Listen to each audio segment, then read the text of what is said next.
All right. Hey, everyone out there, all you future diplomats and policymakers tuning in. Yeah, welcome back. Glad to have you with us.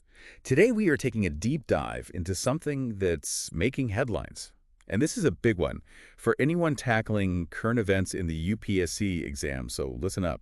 We're talking melting ice and a warming world. Yeah, it's a hot topic, literally. And not just in some, far-off polar region.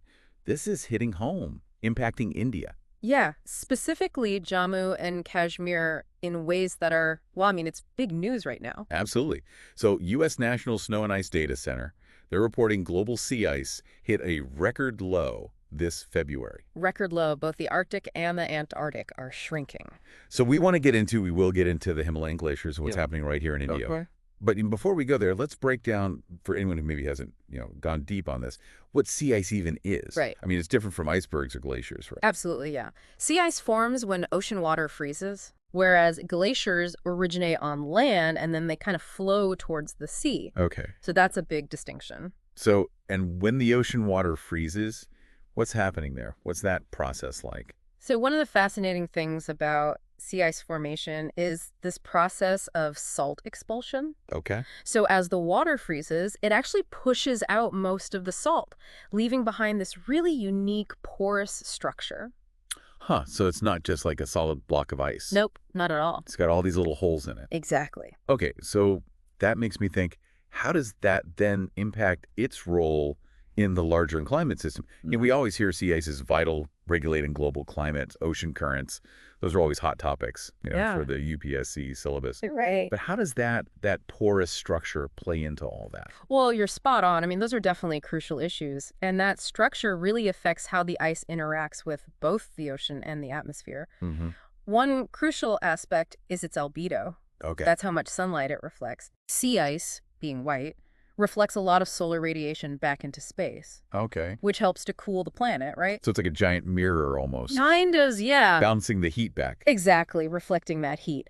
But as it melts, darker ocean water is exposed. Right, right. And that absorbs more heat, which accelerates that warming cycle. It's like almost like a feedback loop then. It is, yeah. Less ice, more warming, more melting. Exactly, yeah. So this record low we're seeing now, that's a big deal, a huge red flag. Yeah. Especially considering it's happening, like we said, at both poles. It is, yeah. It's pretty alarming. What's driving this? Why is this happening so rapidly? There are a lot of factors. Okay. And they're all interconnected. So first, warmer ocean temperatures are delaying the freezing process, particularly in areas like Hudson Bay. Oh, okay. It's almost as if the ocean's natural refrigerator is like struggling to keep up.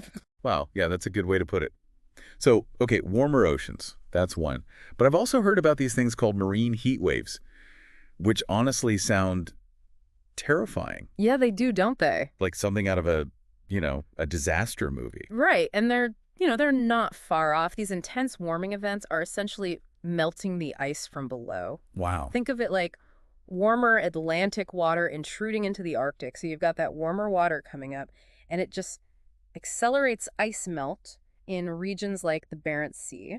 Okay. And this is particularly worrisome because it can disrupt crucial ocean currents. Right. Okay, so we've got the warming ocean temperatures themselves. We've got these almost like underwater heat waves coming up and melting from below. But on top of that, now there's the wind. We got these really powerful winds acting almost like icebreakers, Exactly. like churning everything up. Yeah, picture like intense storms in the Bering Sea, for example. Okay, They yeah. churn up the water, they break apart the ice, making it more vulnerable to melting. Okay, so more surface area exposed to that warmer water. Exactly. And this fragmentation is happening on top of the fact that years of warming have thinned the Arctic ice significantly. Right. It's already thinner to begin with. Exactly. Okay, so we've got delayed freezing, marine heat waves, ice-breaking winds, and the fact that the ice itself is thinner, more fragile. But the Arctic and Antarctic, they're not responding to all of this the same way, right? Right. That's a key point to remember, especially for the UPSC exam. The Antarctic is especially vulnerable to wind Okay. because its sea ice is largely floating, unlike the Arctic, which is partially confined by land masses. So strong winds can easily break up and disperse that ice. I see. We saw this recently with that massive iceberg Colossus A23A that broke off. Wow, yeah. Okay, so we've laid out the problem. Okay. Sea ice declining rapidly at both poles due to this complex interplay of factors. But why should we care? Right. What are the consequences of this melting, both globally and here in India? Yeah. Well, the consequences are pretty far-reaching, and they impact, everything from global temperatures to local ecosystems. It's all connected. Yeah. For starters, less sea ice means a weaker cooling effect for the planet, Right. which further accelerates climate change. Right, because that albedo effect is diminished. So Exactly. less reflection, more absorption, more warming. Right. And we know that a warmer planet means all sorts of things. More extreme weather events, rising sea levels, disruptions to those delicate ecosystems. Uh-huh. But then there's also the impact on ocean currents, which is something we don't always hear about, but it's crucial for understanding global climate patterns, right? Absolutely. Sea ice plays a significant role in driving what we call thermohaline circulation, Okay. which is that global system of ocean currents, driven by differences in temperature and salinity. Okay. So as fresh water from melting ice enters the ocean, it disrupts these gradients, Okay. potentially slowing down or even altering those currents. So like imagine, I don't know, a giant conveyor belt slowing down or changing direction. That's kind of what's happening with the ocean. That's a good way to visualize it, yeah. And that has huge implications, right? I mean, these currents distribute heat around the planet, Exactly. impacting weather patterns, marine life, even regional climates. It's all connected. Yeah. And the effects aren't just limited to these far-off places. This brings us to that alarming situation unfolding right here in India, specifically Jammu and Kashmir. Right. The retreat of Himalayan glaciers, a direct consequence of climate change, is impacting lives and livelihoods in a way that's, well, it's deeply concerning. Yeah. The sources we're looking at paint a very stark picture. Yeah. We're talking, a 75% drop in water levels Wow. in key rivers and springs. Hmm. Imagine the impact that has on daily life, It's huge. agriculture, Yeah. everything. It's a crisis unfolding in real time. The Indus River, for example, is fed by Himalayan glaciers, and it's a lifeline for millions of people in the region. So this drastic decline in water availability, it has these cascading effects impacting everything, drinking water, irrigation. It goes on and on. And it's not just about water scarcity.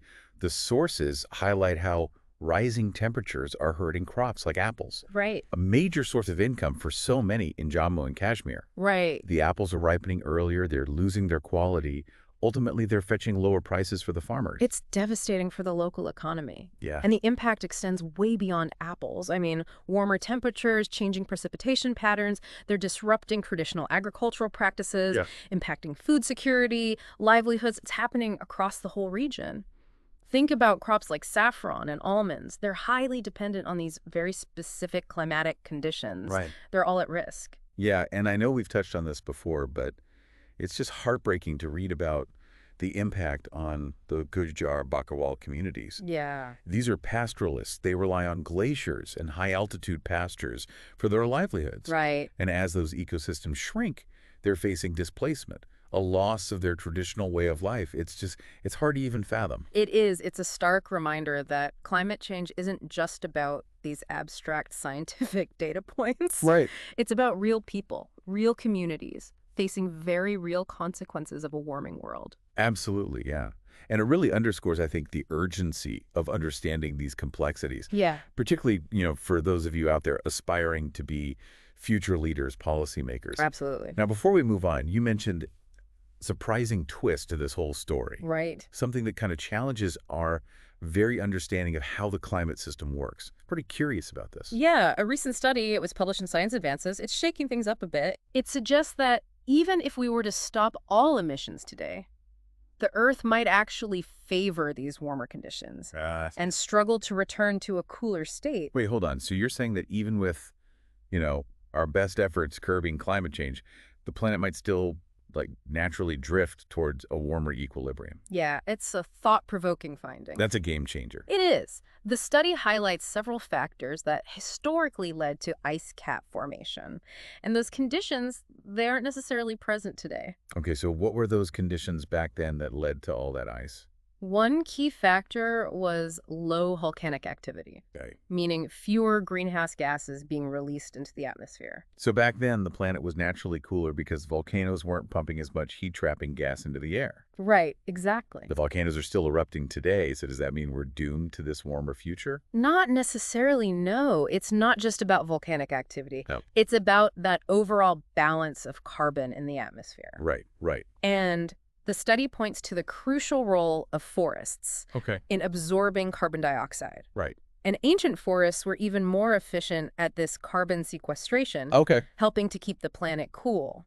Right, so forests act like these giant carbon sinks, pulling CO2 out of the air. So are you saying that, like, planting more trees could be key to offsetting the warming effects of all our human activities? That sounds almost too good to be true. Planting trees is definitely part of the solution, Okay. but it's not a silver bullet. Right, right. We need a multi-pronged approach that includes reducing emissions, protecting those existing forests, and developing innovative technologies to capture carbon directly from the atmosphere. Okay, so it's about tackling the problem from multiple angles, not relying on any single solution. What about that third factor you mentioned, chemical weathering? Right. I remember you saying that even rocks played a role in regulating the Earth's temperature in the past. Yeah, chemical weathering is a fascinating process Okay. where carbon dioxide in the atmosphere reacts with rocks. Okay. And effectively removing that CO2 from the air. Okay. This played a significant role in reducing atmospheric CO2 levels in the past, contributing to a cooler climate. So are you saying we need to, like, unleash the power of rocks to combat climate change? That sounds like something out of a comic book. Well, harnessing the power of rocks might sound appealing, but chemical weathering is a very slow process. Okay. It's not something we can really rely on to quickly reverse the impacts of our current emissions. That makes sense. And then there's the factor of geography, right? You mentioned that, like, the arrangement of the continents played a role in ice cap formation in the past. Are we talking about continental drift as a climate change solution?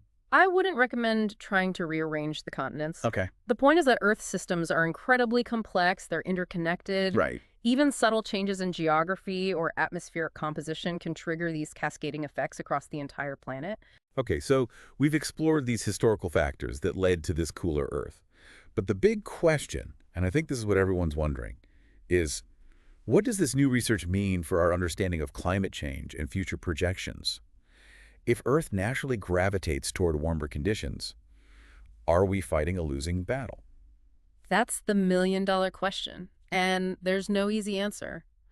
This new research adds another layer of complexity to the climate change debate, but it doesn't mean we should just throw in the towel.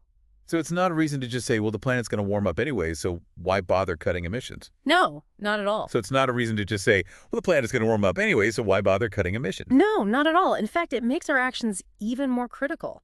Think about it. If the Earth has this natural tendency towards these warmer conditions, then human-caused emissions become, well, a much bigger threat, potentially pushing us past a tipping point. Yeah, it's like we're adding fuel to a fire that's already smoldering. We've got to act, and we've got to act quickly to prevent it from becoming a full-blown inferno.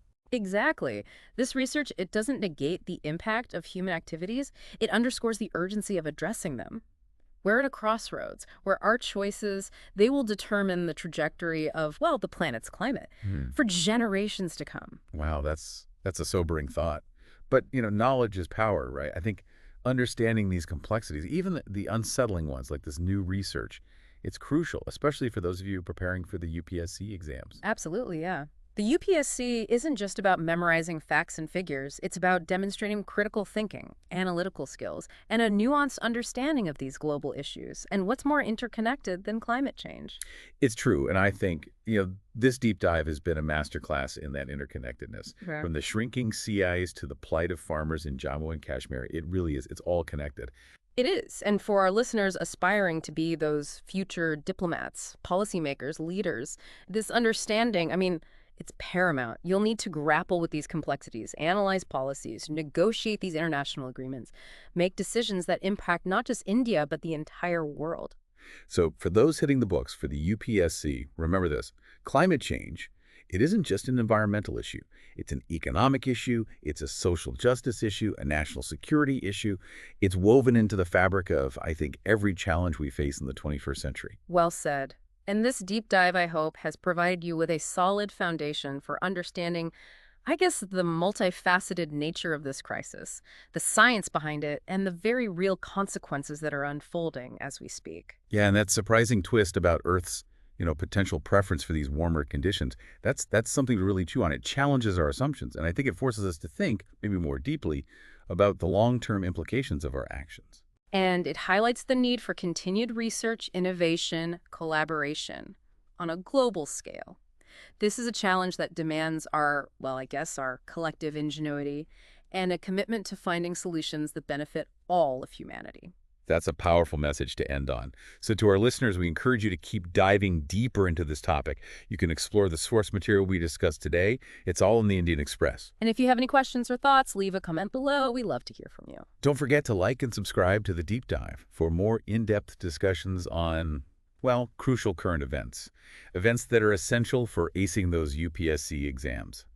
Until next time, stay curious, stay informed, and stay engaged.